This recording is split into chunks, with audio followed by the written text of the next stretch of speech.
Well, as you can see right there on the screen, first of all, hello to each and every one of you. We're going to take a look at this story that's here because I think that it is something that we all need to talk about because, well, it does a little bit with everything that we like to talk about, a little bit of this and a little bit of that, but it is very sad to see the story. So we are going to take a look at what's going on in Atlanta. That's the story right here. And it's been a hotbed story for a minute. The story goes on to say that a jury found former Atlanta city official Pastor Mitzi Bickers guilty on multiple counts in the Atlanta City Hall corruption case. Mitzi Bickers helped former Mayor Kasim Reed win the election and then worked as his Director of Human Services. Closing arguments were held on Tuesday at the ninth day of her trial on federal charges, including bribery. Now, while others have already pleaded guilty in the long-running corruption case, Bickers is the first to stand trial. On Wednesday, a jury found Bickers guilty on 9 of the 12 charges against her, and she was acquitted on 3 of the charges. That's the pastor. That's Mitzi Bickers. Mitzi Bickers is a former city official who worked under Kasim Reed during the time that he was the mayor. Now, I find it amazing because he was never guilty of anything. No one ever found him guilty of nothing. But nonetheless, Mitzi Bickers is, having her time. I'd like to say hey to Tina Hartman as well as Sarah Brown. It's good to see you, lovely ladies. Let's see here. Let's go back into the rest of the story. All right, so she worked for Kasim Reed. Now, Bickers faced charges of bribery, money laundering, wire fraud, witness tampering, and making false statements and falsifying tax returns. Quote, when you follow the money trail in this case, it cuts through the lies and the manipulation. Close quote. And that quote comes from the Assistant U.S. Attorney Nathan Kitchen saying, quote, it all leads to one clear path, that the defendant Mitzi Bickers is guilty beyond a reasonable doubt. Bickers lied in her financial disclosure form for the city and on her financial or her federal tax returns to hide the bribes, prosecutors said. She also instructed former city contractor Elvin E.R. Mitchell to lie to the FBI in 2015 to hide her involvement, Kitchen says. Bickers used the money from the bribes to support a lavish lifestyle, including buying a lakefront home, a luxury SUV, jet skis, and taking expensive trips, the prosecutors said. Bickers was also accused of trying to use the money and influence to get contract work from the city officials in Jackson, Mississippi, but the jury found Bickers not guilty on the count. The investigation cast a shadow over Reed's final year in office that lingered over the city hall even after the term-limited mayor left in 2018. But Reed was never charged, and his lawyers released a statement last year saying that federal prosecutors had told them that he was not under investigation. Some others ensnared in the probe pleaded guilty and were sent to prison, but Bickers' lawyers insisted that she was innocent. The 2 other people, another former city employee and another contractor, have pleaded not guilty and are scheduled for trial later this year. The problem, the whole entire story is a sad one, but for her to be a quote unquote pastor is really, it just messes up everything you've ever thought about any organization that claims to love God or claims to love Jesus or claims to love, a higher power, as some would say. It just really makes you wonder, where can you go if you are looking for any type of solace or peace, if this individual can do these types of things and be, pretty much taken to task for them. The one thing that I would like to add, as well as Pastor Bickers' situation, is that the former mayor of the city of Atlanta, was under deep scrutiny all the time for business dealings, everything from nepotism, dealing with family members and giving contracts to people and things of that nature, that if this person is honestly innocent, because she said she was innocent, right? Even though they found her guilty, That would have been enough for me to just run away, but she sort of took the bull by the horns and took on a great deal of responsibility. Let's listen to the story as it's listed here on Fox 5 Atlanta, just to get a little better idea of exactly what happened. Some surprising revelations in the bribery conspiracy trial of Pastor Mitzi Bickers. A former mayor in Mississippi testified about strippers, first-class airline seats, concert tickets, and luxury limo rides, all tied to Pastor Bickers. The mayor told the jury it all happened while Pastor Bickers was trying to win contracts from his city. Dale Russell talked one-on-one with Bickers' attorney before the testimony began.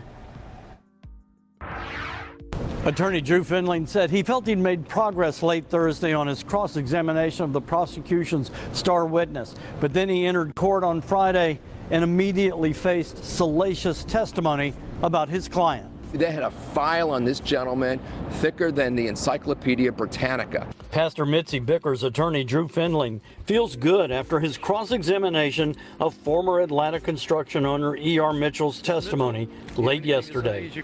For 2 days, Mitchell told the jury how he paid hundreds of thousands of dollars in mostly cash bribes to then City of Atlanta employee Mitzi Bickers for millions of dollars in city contracts.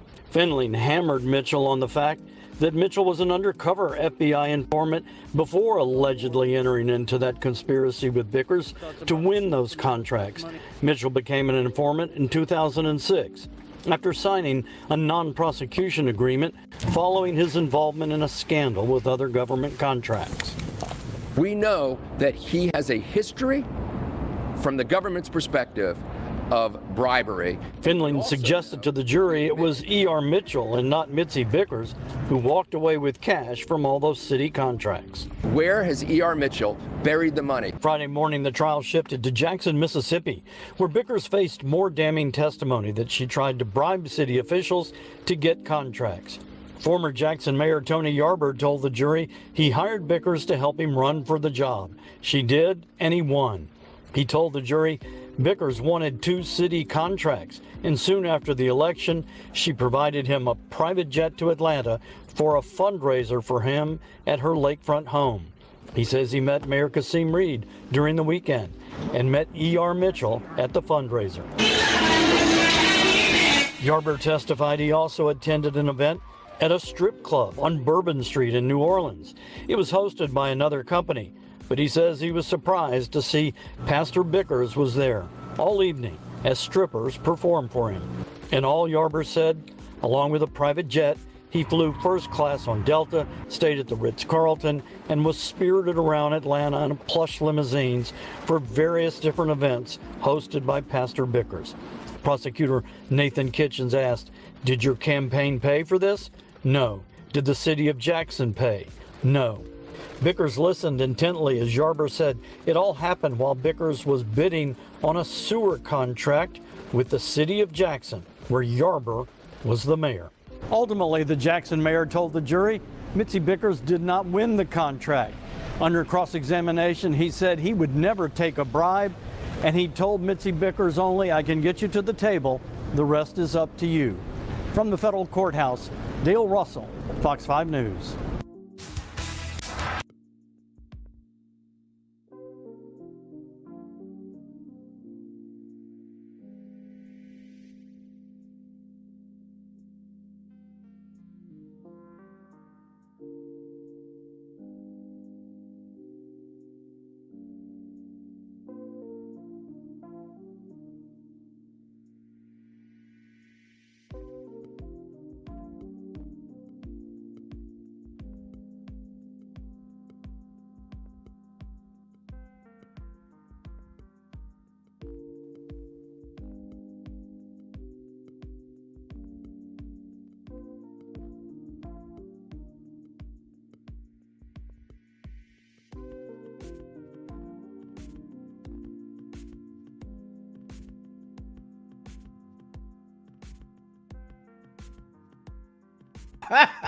Thank you.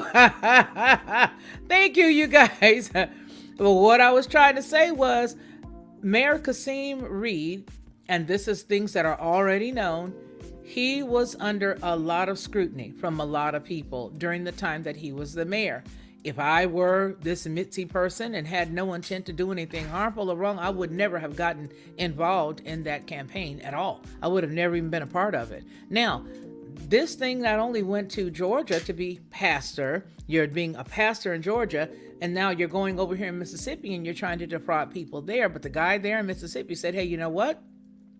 I want nothing to do with any of this. Hello, Shaq. How are you? It's so good to see you. I know that I was. I'm so glad they fixed it. They told me. Because you know what? They know me. They know that, yeah, there's times where I'll be on mute and you be saying, hey, you're giving your whole statement. Stop. And then they'll people be texting me. And now my phone is dead. So that I could not, you couldn't get to me if you tried on the phone. But yes, that was a pastor. And yes, according to what you just saw. Oh, hey, Sandy. Hey, good to see you. I didn't see you. How you doing there, sister? And thank you for that, Sarah Brown. And thank you for that, Anthony Van Zant, Tina Hardman. All of y'all, thank you. I hope I'm 5 by 5 right now. I just wanted to bring that story to you because these are the reasons why a lot of individuals choose not to have anything to do with any belief systems, because they see people like this that are represented in this light, that have put themselves in these positions and in these types of predicaments, and they want nothing to do with that. And do you know why? Because people themselves have already dealt with enough wrong. Some people come broken and contrite, and they want their lives to be changed. And if they can look at these individuals and think that these people represent the Most High, they want zero to deal with them. And that's the reason why it's so pressing and so important for us to continue to live our lives the best way that we can. First of all, live your life in such a way that people won't be able to say, well, he or she is a meanie and they're not a good person, or they stole from me, or they did this and that. Listen, these types of individuals should not be named among us. And when we see them, we should not be silent, but we should speak out against the wrong that they're doing to let people know that that's not, as people say, the man upstairs. We have a show that'll be starting in about a few minutes, maybe 10 minutes. That'll be over with Headlines and a Voice. Headlines with a Voice is where the story will be. And I hope that you guys can all shift over there and go and join us. It's already pre-recorded and it's a premiere. And so if you don't mind, I'd love to have you come and let us know exactly what you think. That's TLP, Headlines with a Voice. For those of you who are already subscribed, you may just have already received your notification that lets you know that in about 9 minutes, TLP Headlines with a Voice will go live with a premiere. We're going to be dealing with family matters. Family matters. And what families matter? Well, we're going to be talking about the family that is of the two, Clinton and Trump, because, you know, their family matters because they family. And then we're also going to look at Biden and son. We're going to be looking at the family matters and exactly why I think they're throwing them under the bus right now. Could be because they're about to do a lot of stuff that they don't want us to be prepared for. So they want us to be distracted with the little nuggets that they should have already taken care of a long time ago. But it's amazing how much, is the sound okay now? Oh, was that this one? I don't think so. I hope not. But I just think it's amazing how all of this stuff plays out right now, you know, and it just goes to show that we were all correct, that we were all accurate. All of us were right. Hello, Angela Critters. How you doing there? It's so good to see you. Oh, good. I'm glad it is. But you know what? It just goes to show us how we all knew that they were all up to something. Let's just put that out there. Okay. We all knew it. And now that all these things come out, you know, a lot of the information that we saw that we'll see over here on TLP Headlines of the Voice at 6 p.m. Central Time, shameless plug, we already knew. All of us knew. But a lot of people were shamed and, you know, told to be quiet and, you know, got deplatformed and all kinds of stuff simply because of the fact that some folks didn't want it to be known until now. Aha. Okay. Hey, Tammy. All right, you guys, I'm going to go ahead and I'm going to get my popcorn and snuggle up with you guys and go over to TLP and start to watch that. But I want you guys to remember what we always say on any of the Felicia Lockhart Group publications, and that is that man shall not live by bread alone, but by every word that comes out of the mouth of the Most High Yah. You guys take care of yourselves and take care of one another. And until we see each other again, please remember to continue to be blessed. Take care.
Lockhart Perspective.